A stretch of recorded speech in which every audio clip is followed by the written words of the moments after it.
কিন্তু যে ভগবানের জন্য এত সুন্দর রূপ পেলাম, যে ভগবানের জন্য এত সুন্দর দেহ পেলাম, যে ভগবানের জন্য পৃথিবীর মানুষ এক কথায় আমাকে চিনল, পৃথিবীর এমন মানুষ হয়ে আমরা জন্মগ্রহণ করেছি, সেই সমস্ত ভগবানকে আমরা সেবা দেওয়ার সময় পাই না। ক্যাসেটে একটা গান হয়, আমরা সবাই শুনেছি, তোমরা মাটির মাকে পূজা করো, নিজের মাকে চেনো না, মাটির মা কি মায়ের মতো করবে তোমার ভাবনা, তাই না মা? ক্লাবের সেক্রেটারি আমি, দুর্গা পূজা হয়, দুর্গা উৎসবে আমাদের 2000 টাকা চাঁদা দিতে হয়। আস্তে আস্তে বাড়িতে টাকা নেই, ওই সেক্রেটারির পদটা রাখার জন্য, মানটা রাখার জন্য কি করলাম, বাড়িতে গিয়ে স্ত্রীর গয়নাটা বাধা দিয়ে 2000 টাকা চাঁদা নিয়ে ক্লাবে দিলাম। কেন? আমি সেক্রেটারি। তার চরণটা জড়িয়ে ধরে বলবো, যার জন্য তুই ক্লাবের সেক্রেটারি হলি, যার জন্য এত বড় তুই আসন পেলি, সেই ভগবানকে অন্তত একটা শাড়ি কিনে দি। সে ভগবান তোর জন্য আশায় বসে থাকে রে, তুই না খেলে সে খায় না, তুই না ঘুমালে সারাদিন তোর মুখের উপরে মুখ দিয়ে তাকিয়ে থাকে ছেলেটা ঘুমালো কিনা। আগে মা কাঁদতো ছেলে ভাত খায় না বলে, আর এখন পৃথিবীর বুকে মায়েরা কাঁদে ছেলে ভাত দেয় না। তাহলে ভগবানকে আমরা হারিয়ে ফেলছি, চিনতে পারছি না। ছোট্ট একটা প্রমাণ দিই, আমার জীবনের বাস্তবিক ঘটনা একটা বলি, আস্তে আস্তে ছোট্ট একটা ঘটনা বলি আমার জীবনে। ঘটনাটা 2 বছরের বেশি হয়ে গেল, আজকের কথাটা খুবই মনে পড়ছে। আমার বাড়ির সামনে একটা মহাপ্রভুর মন্দির আছে, অনেকে গিয়েছেন জানেন। আর মন্দিরের সামনে আছে একটা ঢালাই রাস্তা। 2 বছর আগে গান ছিল আমাদের হাওড়া বাগনান, গান ছেড়ে এসে রাত্রিতে বাড়িতে এসে সকালবেলায় আবার গানে যাব, হরিবল। আর সেখানে একজন মা ছিলেন, সেই মা আমাকে খুব ভালোবাসে, খুব স্নেহ করে। একটাই কারণ, আমি কৃষ্ণ নাম গাই, হরি নাম গাই, এটা মায়ের পছন্দ। 2 বছর আগে আমার হরিবাসরে যখন রাসলীলা হয়, প্রত্যেক বছর ফাল্গুন মাসের 26 তারিখে অধিবাস হয়, আর 28 তারিখ 27 তারিখ দুদিনই হরিনাম সংকীর্তন পরিবেশন হয়। 11খানা করে দল থাকে সেই হরিবাসরে। 2 বছর আগে যখন আমার হরিবাসরে রাসলীলা হয়, আর সেই রাসলীলা সারা রাত্রিতে শ্রবণ করেছেন আমার সেই বৃদ্ধা মা। বৃদ্ধা মা রাসলীলা শ্রবণ করে যখন রাসলীলা শেষ উঠে দাঁড়িয়েছেন, এমন সময় হরিবাসরে উঠে দাঁড়াতেই মাথাটা ঘুরে গেছে। আর যখনই মাথাটা ঘুরে গিয়েছে, মা আচারকেই হরিবাসরে পড়ে গিয়েছে। যখনই পড়ে যাওয়া, সমস্ত ছেলেরা গিয়ে তাড়াতাড়ি করে মাকে গুছিয়ে, পাশেই বাড়ি, মাকে নিয়ে বাড়িতে পৌঁছে দিলেন। আমি হরিবাসরে কাজকর্ম সেরে মায়ের সঙ্গে যখন সাক্ষাৎ করতে গেলাম, তাকিয়ে দেখলাম খাটের উপরে শুয়ে আছে, কিন্তু তাকিয়ে আছে দরজার দিকে। দরজায় যখনই কি হাত দিয়েছি, পাগলের মতো আমার দিকে তাকিয়ে বলল, সুনীল এসেছিস? হ্যাঁ। কালকের কোথায় গিয়েছিলিস? তোর সঙ্গে আমার আর দেখা হতো না, আমার যে অবস্থা হয়েছে, আমি যে তোর সঙ্গে আর কথা বলতে পারতাম না। ছুটে গিয়ে মায়ের গা মাথাতে হাত বুলিয়ে দিলাম, বাবা দেখো আমার ডান হাতটা আমি তুলতে পারছি না, কি হয়েছে? আমা সেই মায়ের হাতটা তুলে দেখলাম না, ওই হরিবাসরে পড়ে যাওয়ার সাথে সাথেই ডান হাত ডান পাটা প্যারালাইজ। সেই অবস্থায় তিনি বেঁচে আছেন। হরিনামের ঠিক 1 সপ্তাহ পরে আমি গান থেকে রাত্রে বাড়িতে ফিরেছি। বাড়িতে ফিরে সকালবেলায় আবার গানে যাব। ঠিক এমতো সময় আমার সেই মহাপ্রভুর মন্দিরের বারান্দায় গিয়ে আমরা বসেছি। আর সেই বৃদ্ধা মা, যার ডান হাত ডান পাটা প্যারালাইজড, বাম হাতে একটা লাঠি নিয়ে ওই ঢালাই রাস্তা দিয়ে আস্তে আস্তে এগিয়ে যাচ্ছে।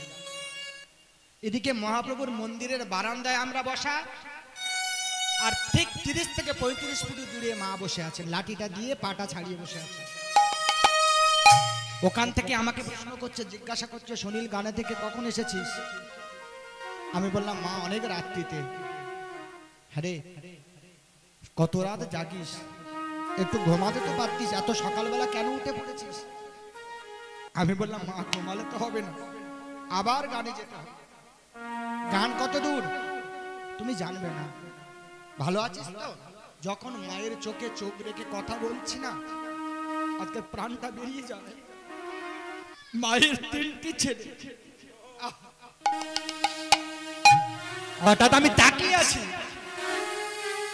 বাড়ি থেকে মেজো ছেলেটা একটু রাগান্বিত অবস্থায় বেরিয়ে আসছে। আমি বুঝতে পারিনি মা রাগান্বিত অবস্থায় এসে সেই পাষাণ্ড সে কি করলো জানো?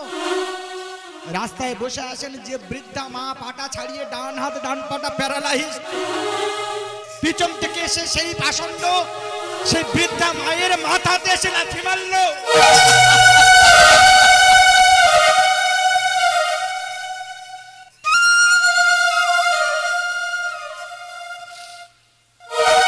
রাস্তা থেকে চিৎকার করে উঠেছে, শুনি আমি আর বাঁচব না।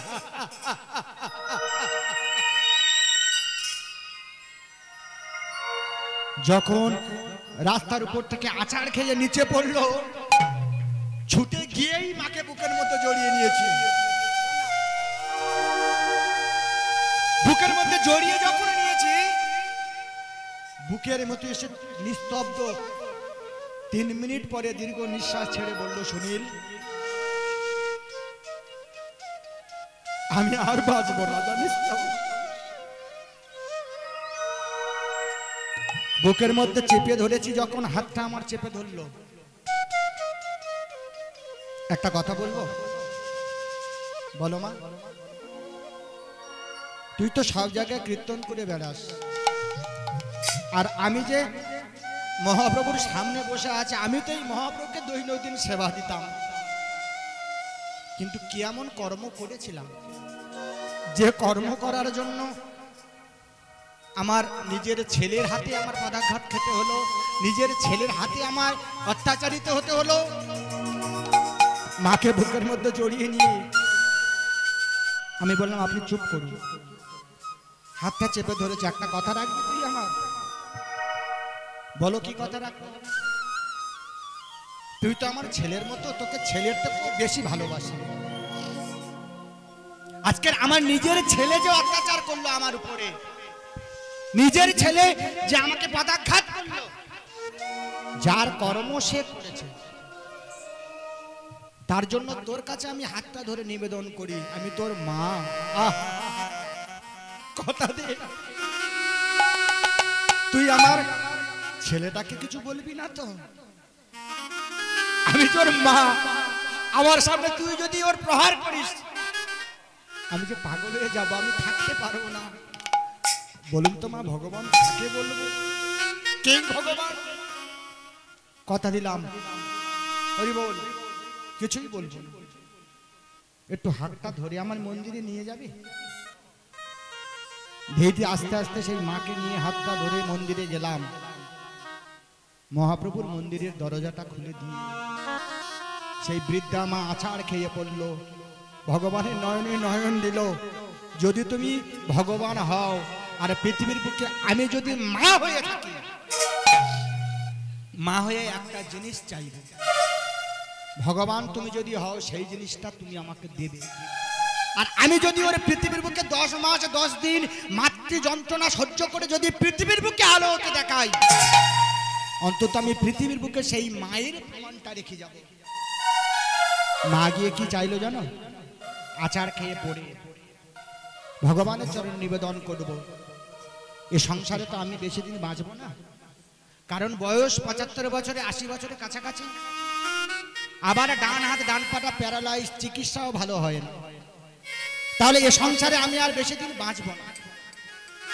যে কটা দিন এই সংসারে বেঁচে থাকবো, যে কটা দিন আমার দেহে প্রাণ থাকবে, ভগবান তোমার কাছে এইটুকুই চাই, সেই কটা দিনের মধ্যে আমি যে মা, আজকের মায়ের উপরে যে অত্যাচার, সেই অত্যাচার করার জন্য আমার সামনে আমার ওই মেজ ছেলের মৃত্যুর খাটিয়াটা যেন আমার বাড়ি থেকে বের হয়ে যায়। মামা মায়েই চাওয়া আর সাথে সাথেই লেগে যাওয়া। 9 দিন পরে মেজ ছেলেটা কলকাতায় কোনো একটা জায়গায় কাজে যাচ্ছিল, নিমপিট মার্কেটের উপর একটা ট্রেকার অ্যাক্সিডেন্ট হয়েছিল আজ থেকে 2 বছর আগে। হঠাৎ কি হলো, ট্রেকার অ্যাক্সিডেন্টে সেই মায়ের মেজ ছেলের দেহটা রাস্তায় ছড়িয়ে গেল। মা কে বলেছে মা চাইলে নাকি পায় না? অবশ্যই ভগবান যদি, মা যদি কারোর মন থেকে আশীর্বাদ করে, সে আশীর্বাদ কোনোদিনই লঙ্ঘন হওয়ার না, কোনোদিন হতে পারে না। ভগবানের চরণে সেই মা পাগলের মতো কাঁদছে, প্রভু কেন আমাকে দিলে, আর কেন বা তুমি এত কষ্টের মাঝখানে আমাকে রাখলে? আমি অপুত্র কইয়া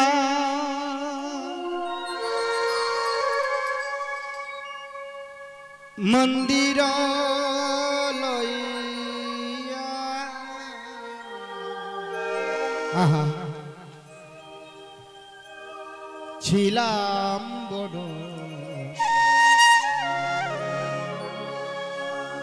সুখেরে,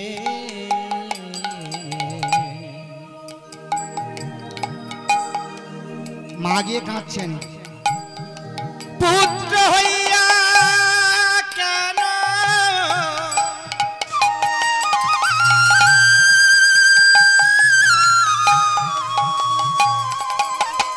আমায় জঠরে এলি,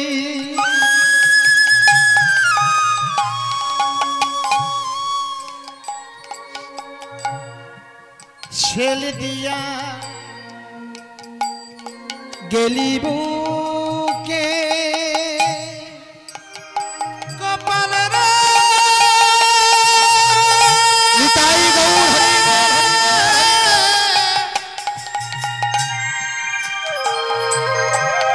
কপাল রে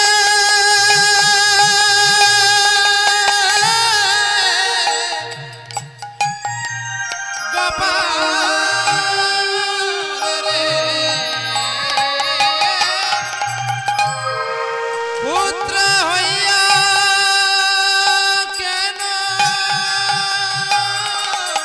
রাধে আমার জঠরে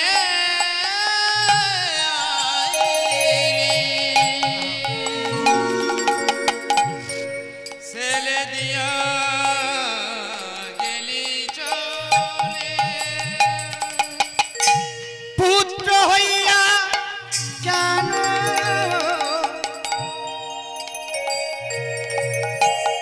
আমার জঠরে এলি, আমার পাষাণ দিয়া গেলি বুকে।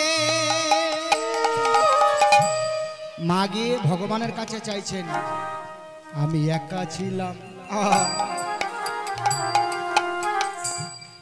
বেশ তো ভালোই ছিলাম,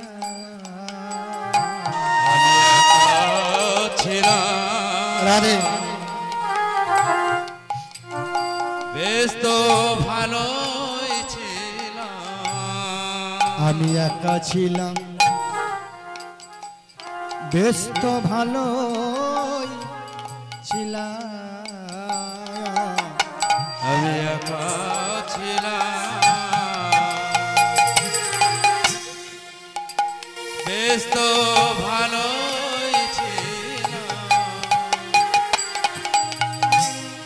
নিদারুণ বিধি,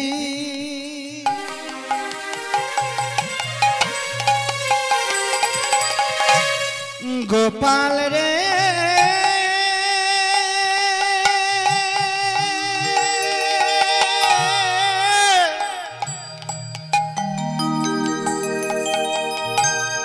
ও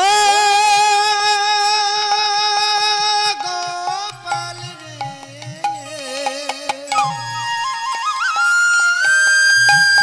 গোপাল রে রামা গোপাল রে নিদারুণ বিধি কিবা দোষা দিলে দারুণ বিধি কিবা দোষা দিলে বিচারিলে অদ্ভুত রে অপুত্র কইয়া নিতাই গৌর কৃষ্ণ প্রেমানন্দ হরি লহিয়া পেলাম শুধু দোষিরে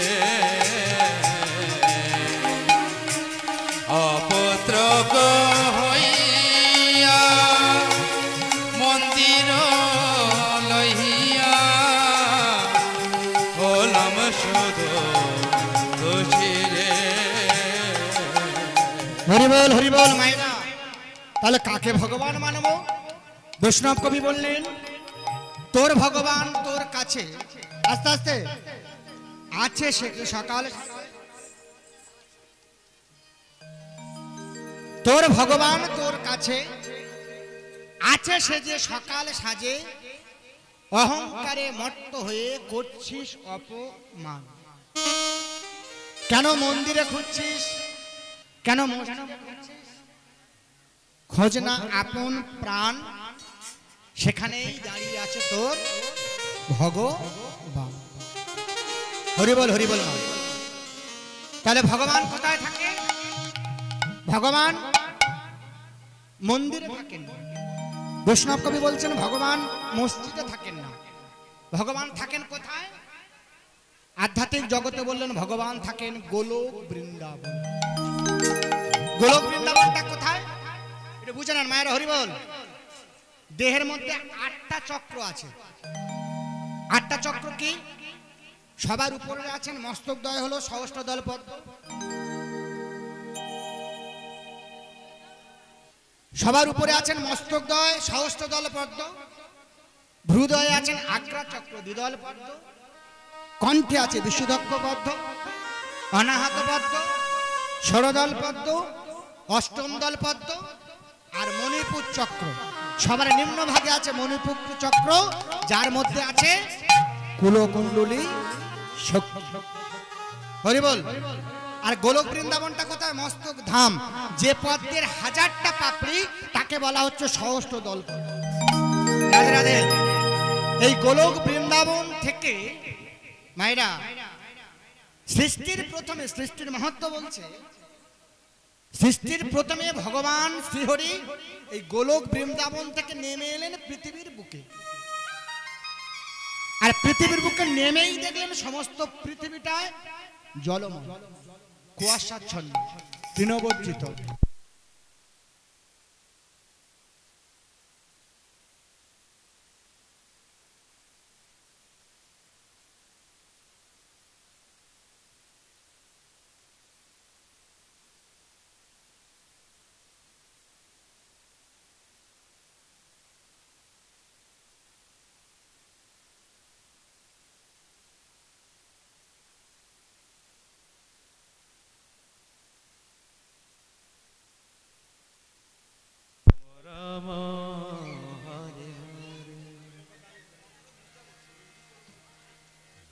কৃষ্ণ হরে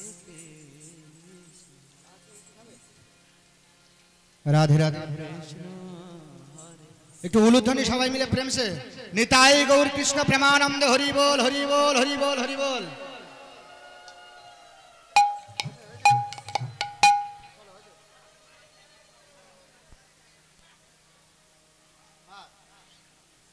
রাধে রাধে। তাহলে মায়েরা ভগবান সৃষ্টির প্রথমে পৃথিবীর বুকে নেমে দেখলেন সমস্ত পৃথিবীটা জলময়, সমস্ত পৃথিবীটা কুয়াশাচ্ছন্ন, তৃণবর্জিত। আস্তে আস্তে ভগবান তাকিয়ে দেখলেন যদি পৃথিবীর এই অবস্থা হয়, যদি থাকার জায়গা কারো ভালো নয়, বাবা থাকার জায়গা যদি কারোর ভালো না হয়, বলুন তোমার সেই ঘরে বাস করতে পারবেন? আগে থাকার জায়গার ভালো প্রয়োজন, তাই তো? ভগবান শ্রীহরি কি করলেন, পৃথিবীতে নেমে যখন দেখলেন সমস্ত পৃথিবীটা জলময়, ভগবান মনে মনে চিন্তা করলেন এই পৃথিবীর বুকে কিছুদিনের পরে কিছু জীবের সৃষ্টি হবে, কিছু ভক্তের সৃষ্টি হবে। যদি পৃথিবীটার এই দুরবস্থা হয়, হেন অবস্থা হয়, তাহলে পৃথিবীর বুকে ভক্ত সৃষ্টি করব কেমন করে? ভগবান শ্রীহরি ভক্তের কথা ভেবে, আপনাদের কথা ভেবে, এই আমাদের কথা ভেবে ভগবান শ্রীহরি কি করলো, সর্বপ্রথমে তার দাম্ভিক থেকে একজন দেবতাকে সৃষ্টি করলেন। আর সর্বপ্রথমে যে দেবতাকে সৃষ্টি করলেন সেই দেবতার নাম দেয়া হলো, বলুন তোমার সর্বপ্রথমে পৃথিবীর বুকে কোন দেবতা এসেছিল, কে জানেন?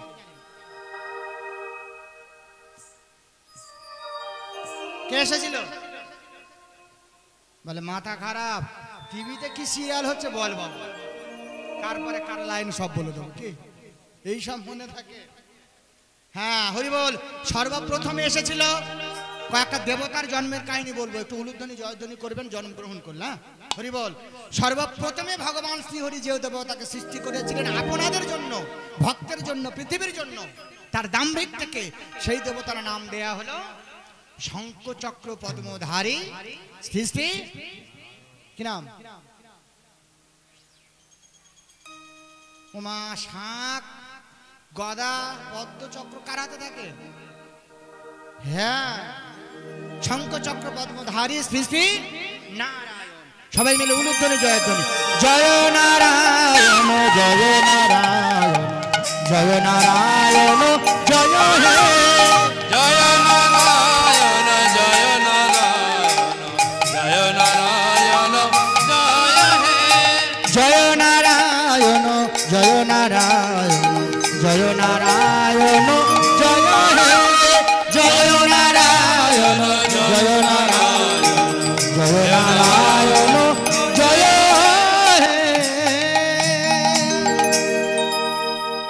যখনই নারায়ণকে সৃষ্টি করলে, নারায়ণ করো জোরে, আস্তে আস্তে, কি হয়েছে মা?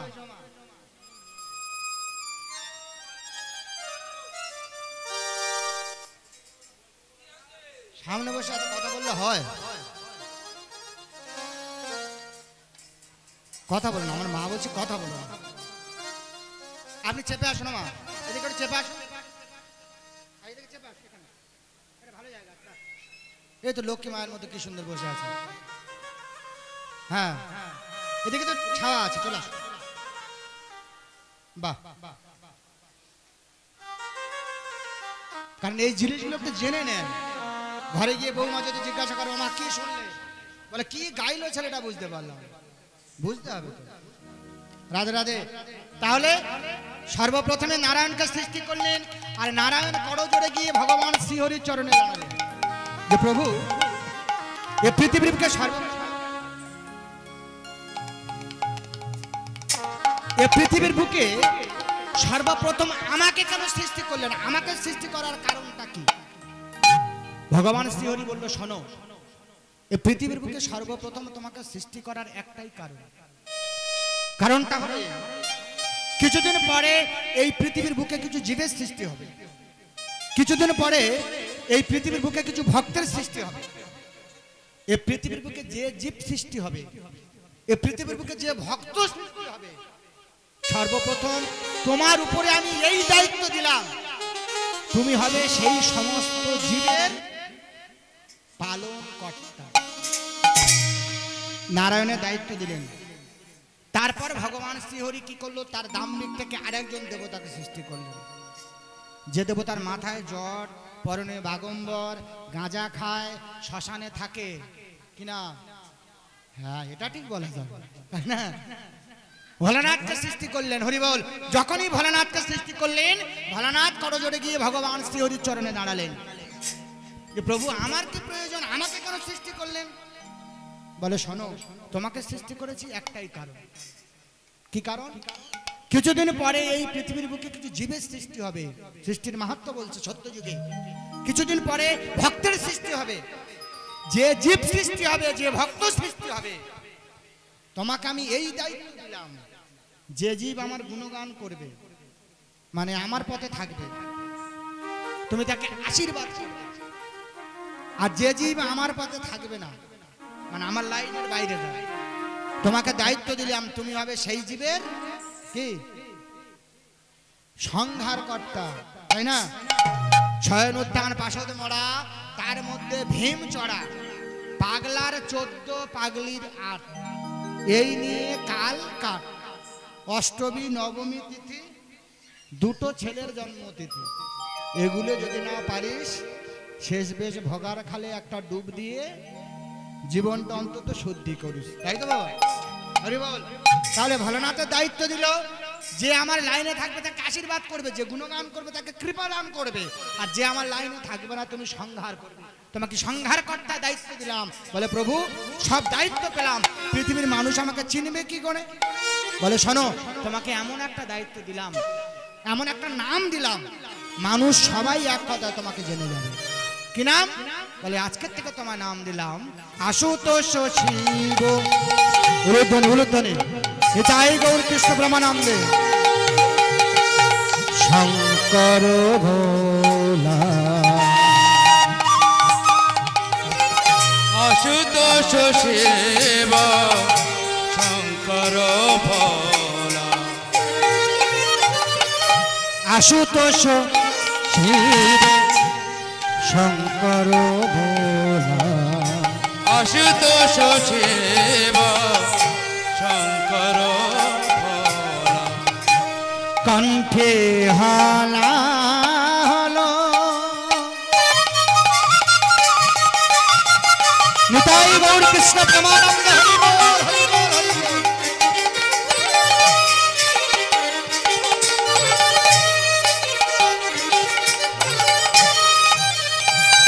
ফণি দল দল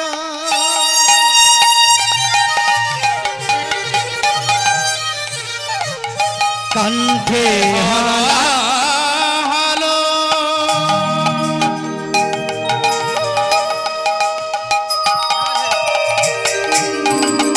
পানি দালা দালো বাগম্বর হর মণি দল দল বাগম্বর হলো মঙ্গল আহা বাগম্বর হর মণি দল দল বাগম্বর হলো মঙ্গল ওম নমো শিবায়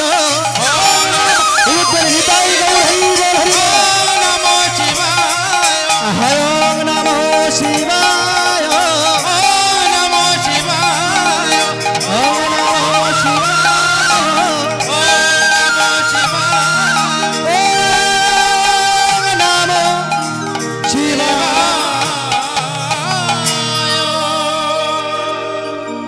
তারপর ভগবান শ্রীহরি তার নাভি মূল থেকে একজন দেবতাকে সৃষ্টি করলেন। মনে থাকবে তো সব? হ্যাঁ, এগুলো একটু বুঝে নেন, হরি বল। দেখবেন পদ্মের উপরে বসা, মাথার চুলগুলো সব সাদা, 4টে মাথা। কি নাম? হ্যাঁ, সৃষ্টিকর্তা ব্রহ্মা, হরি বল। যখনই ব্রহ্মাকে সৃষ্টি করলেন ভগবান শ্রীহরি, ব্রহ্মা করজোড়ে গিয়ে ভগবানের চরণে দাঁড়ালেন যে প্রভু এই পৃথিবীর বুকে আমাকে আবার কেন আপনি সৃষ্টি করতে গেলেন? ভগবান শ্রীহরি বলল শোনো, এই পৃথিবীর বুকে সৃষ্টি করার তোমার প্রধানত কারণ, এই সত্যযুগ ছেড়ে পৃথিবীর বুকে কিছুদিন পরে কিছু ভক্তের সৃষ্টি হবে, কিছু জীবের সৃষ্টি হবে। তো এই পৃথিবীর বুকে যে ভক্ত সৃষ্টি হবে, যে জীব সৃষ্টি হবে, তোমার দায়িত্ব দিলাম, তুমি হবে এই পৃথিবীর বুকের সৃষ্টিকর্তা, জীব সৃষ্টিকর্তা। মানে এই সমস্ত জীবকে তুমি সৃষ্টি করবে, আর সমস্ত জীবকে তুমি বাসস্থান দেবে। তাহলে জীবের সৃষ্টি কার থেকে হচ্ছে বোঝা যাচ্ছে? ব্রহ্মার উপরে দায়িত্বটা দিয়ে ভগবান শ্রীহরি চলে গেলেন গোলক বৃন্দাবনে। আর যখনই গোলক বৃন্দাবনে ফিরে গেলেন, এদিকে ব্রহ্মা মনে মনে স্থির করছে, সমস্ত পৃথিবীর দায়িত্বটা আমি পেলাম, আমি সৃষ্টিকর্তা, আমি জীব সৃষ্টি করব, আমি বাসস্থান দেব, কিন্তু সংসারে আমি একা মানুষ। কি গো মা, এই একার দ্বারা এত বড় পৃথিবীটাকে চালানো সম্ভব হবে? তাদের সেবা দিতে হবে, তাদের সৃষ্টি দিতে হবে, তাদের বাসস্থান দিতে হবে, আমি একা মানুষ সংসারে কি করব? ভাবুন, আমাদের রাজ্যের মুখ্যমন্ত্রীকে দায়িত্ব দিলেন যে আপনি এই নবান্নে একাই বসে এখান থেকে সমস্ত রাজ্যটাকে আপনি একাই পরিচালনা করবেন। পারবে? সম্ভব না। রাজ্যটাকে ঠিকঠাক মতো পরিচালনা করতে গেলে কি করতে হবে? কিছু এমএলএ, কিছু এমপি, কিছু প্রধান, কিছু সদস্যের প্রয়োজন। বল, ব্রহ্মা সৃষ্টি করলেন, সমস্ত জীবকে ঠিকঠাক মতো পরিষেবা দিতে গেলে, সমস্ত জীবকে ঠিকঠাক সময় দিতে গেলে, সৃষ্টি করতে গেলে, তাহলে আমার কিছু এমএলএ, এমপি, প্রধান সদস্যের প্রয়োজন, আমাকে সৃষ্টি করতে হবে। সঙ্গে সঙ্গে সৃষ্টিকর্তা ব্রহ্মা কি করলো? আপনাদের মতো ভক্তের কথা ভেবে, জীবের কথা ভেবে, পৃথিবীর কথা ভেবে ভগবান হরিবল সঙ্গে সঙ্গে ব্রহ্মা কি করলো? সর্বপ্রথমে তার দাম্ভিক থেকে একজন দেবতাকে সৃষ্টি করলো। আচ্ছা মায়েরা বলুন তো মা, ব্রহ্মার বড় ছেলের নাম কি? কি নাম? হ্যাঁ বাবা, হ্যাঁ পারবে পারবে, অনেকে জানে, বললেই বুঝতে পারবে। হ্যাঁ না না বাবা, ব্রহ্মা সর্বপ্রথমে তার দাম্ভিক থেকে যে দেবতাকে সৃষ্টি করেছিলেন, ওই জন্য বলেছি একটু শুনে নাও। নাচ গান লীলাপালা অনেক হবে, এই জিনিসগুলো পাবে না। সর্বপ্রথমে ব্রহ্মা তার দেহ থেকে যে দেবতাকে সৃষ্টি করেছিলেন সবাই জানি, সেই দেবতার নাম হলো বিশ্বকর্মা ঠাকুর। তারপরে ব্রহ্মা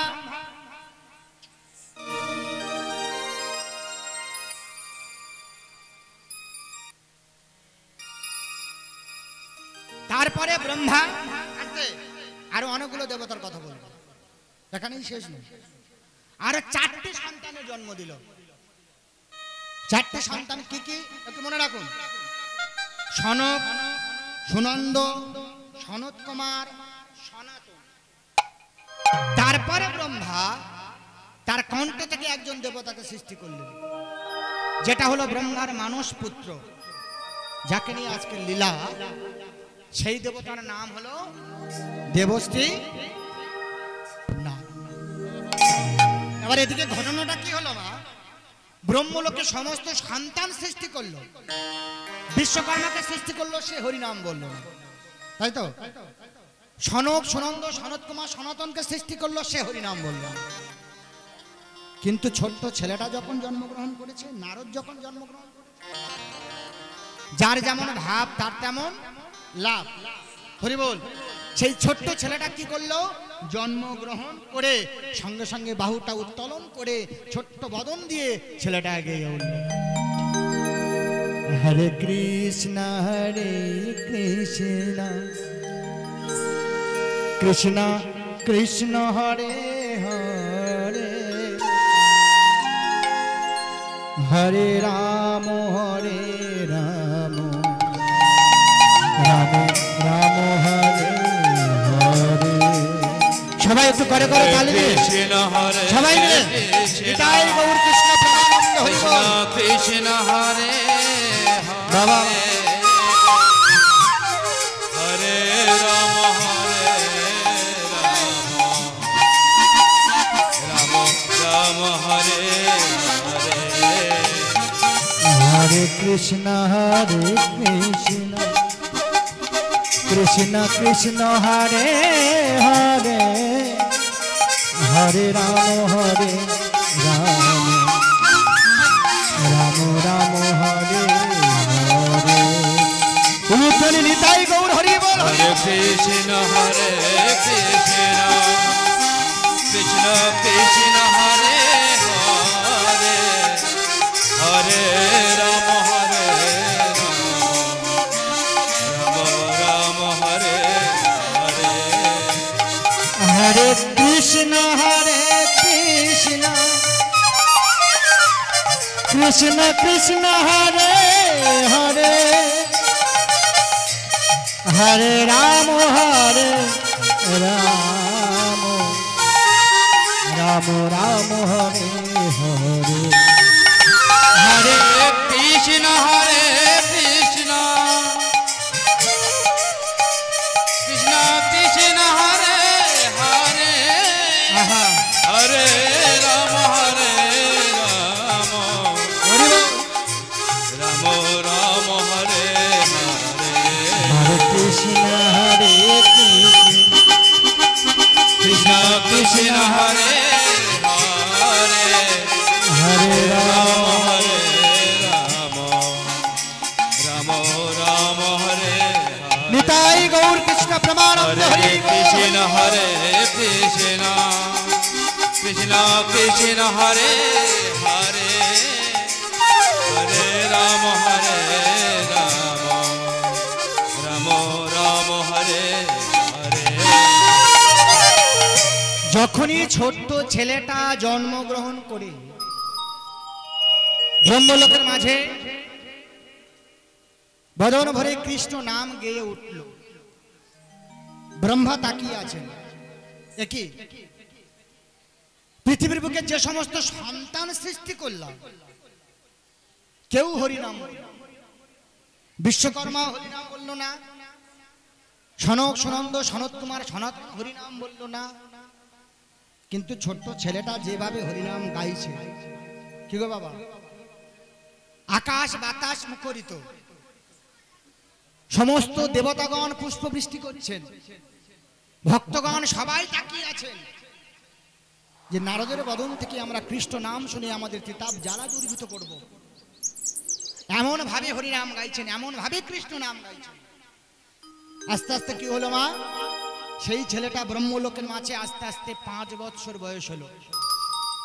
আর যখনই ব্রহ্মলোকের মাঝে 5 বছর বয়স হলো, ঠিক এমত সময় কি করলো, সেই ছোট্ট ছেলেটা প্রত্যেকদিন ব্রহ্মলোক ছেড়ে প্রত্যেকদিন চলে যান গোলক বৃন্দাবনে। আস্তে আস্তে গোলক বৃন্দাবনে গিয়ে প্রত্যেকদিন ভগবান শ্রীহরির চরণে হরিনাম দেন। আর প্রত্যেকদিন ভগবান শ্রীহরির চরণে কৃষ্ণ নাম দিয়ে ভগবানের চরণে বসে প্রার্থনা করে সেই 5 বছরের ছেলেটা প্রত্যেকদিন কি করেন, ভগবানের চরণে কৃষ্ণ নাম দিয়ে আপন গৃহে ফিরে আসেন। এই যে প্রত্যেকদিন কৃষ্ণ নাম দিতে যাওয়া, এটাই ব্রহ্মার চোখে লেগে গেল। যাকে আমি সৃষ্টি করলাম, মানে আস্তে আস্তে ক্রোধ হলো, রাগ হচ্ছে, যাকে আমি সৃষ্টি করলাম, যাকে পৃথিবীর বুকে আমি আনলাম, যার বয়স মাত্র 5 বছর, আস্তে সেই ছেলেটা আস্তে আস্তে ভগবানের চরণে গিয়ে ভগবানের চরণ দখল করে বসেছে, ভগবানের চরণে কৃষ্ণ নাম দিচ্ছেন। আর সেই ছেলেটার বদন থেকে ভগবান শ্রীহরি কৃষ্ণ নাম শ্রবণ করছে। রাগটা হচ্ছে কেন, ক্রোধটা হচ্ছে কেন? আমি সৃষ্টিকর্তা ব্রহ্মা, আস্তে আস্তে আমি 4 মুখে কৃষ্ণ নাম করি, আমি 4 মুখে হরিনাম করি, কিন্তু আমার এই চতুর্মুখের হরিনাম ভগবান আজও পর্যন্ত শ্রবণ করল। কি বাবা, দোকান যদি আপনি বানান, সে দোকানে যদি বেচাকেনা না হয় ভালো লাগবে না, হরি বল। তাহলে পাশের দোকানে যদি বেচাকেনা হয়, রাখতে চেষ্টা করতে হবে ও দোকানটাকে কি করে ক্ষতি করা যায়। ব্রহ্মার ক্রোধ হলো, ব্রহ্মার রাগ হলো। যাকে সৃষ্টি করলাম, যাকে পৃথিবীর বুকে আনলাম, সে ভগবানের চরণে কৃষ্ণ নাম দেয়, আর তার বদনের হরিনাম ভগবান শ্রবণ করে। ব্রহ্মার আস্তে আস্তে ক্রোধ হলো। এদিকে সকালবেলায় ছেলেটা গিয়ে কি করেছেন, ভগবান শ্রীহরি আস্তে আস্তে ভগবান শ্রীহরির চরণে গিয়ে পৌঁছালেন। আর গোলক বৃন্দাবনে গিয়ে ছোট্ট ছেলেটা কি করলো, প্রভুর চরণে বসে বলছেন, প্রভু আমার তো দেওয়ার মতোই কিছু নেই, আমি তোমার চরণে কি দেব? তুমি আমার ধ্যান, তুমি আমার জীবন, একমাত্র আমার যে হৃদয়রূপী কমল আমি তোমাকে দিলাম। তোমার চরণ দুটি আমার এই হৃদয় কমলে দিয়ে তোমার তিতাব জ্বালা দূরীভূত করো, তোমার শান্ত তুমি ফিরিয়ে নাও। ভগবানের চরণে বসে সকালবেলা সেই ছেলেটা গিয়ে ভগবানের চরণে নিবেদন করছেন। প্রভু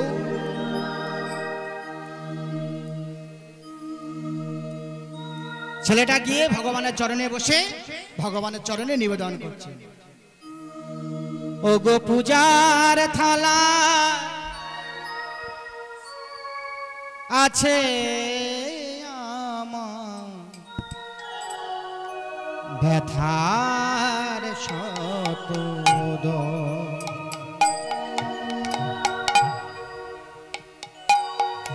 ও গো পূজার থালা আছে আমার ব্যথার শত ও গো পূজার থালায় আছে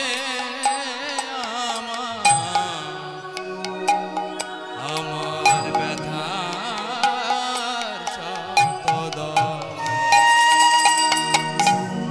হে দেবতা তুমি রাখো সেথা, হে দেবতা তুমি রাখো সেথা, হে দেবতা তুমি রাখো সেথা, হে দেবতা রাখো সেথা। তোমার চরণ তল ব্যথার শত নিতাই গৌর কৃষ্ণ প্রমাণ। পূজা